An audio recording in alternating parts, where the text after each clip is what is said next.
দুর্গাপুরে বিজেপি কর্মীদের ওপর হামলার অভিযোগ এবং বাইক ভাঙচুরের অভিযোগে তীর উঠছে তৃণমূলের দিকে। দুর্গাপুরের ইস্পাত নগরীর 31 নম্বর বিদ্যাসাগর বিজেপির মূল কার্যালয়ের ঘটনা এবং আহত 2 বিজেপি কর্মী। দুর্গাপুর থানায় লিখিত অভিযোগ দায়ের করা হয়েছে। টেলিফোন লাইনে রয়েছেন প্রতিনিধি সাধন রোজ। সাধন, কি ঘটনা ঘটে?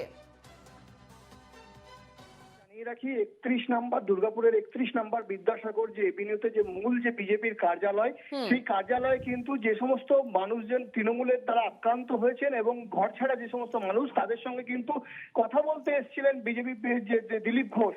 এবং তারপরে তিনি ওখান থেকে বেরিয়ে যাওয়ার পরেই কিন্তু যে সমস্ত কর্মী, বিজেপি কর্মী, তারা তখন চেয়ার টেবিল গোছাচ্ছিলেন, সেই সময় আতঙ্কিত হামলা চালাই বলে তৃণমূলের দিকে, দুষ্কৃতীদের দিকে অভিযোগ করছেন তারা। এবং কিছু বাইক তারা ভাঙচুর চালিয়েছে। গোটা 30 থেকে 40 জন বাইক বাহিনী এসে তাণ্ডব চালাই বলে অভিযোগ করেছে। তার মধ্যে 2 জন বিজেপি কর্মী আহত আছেন।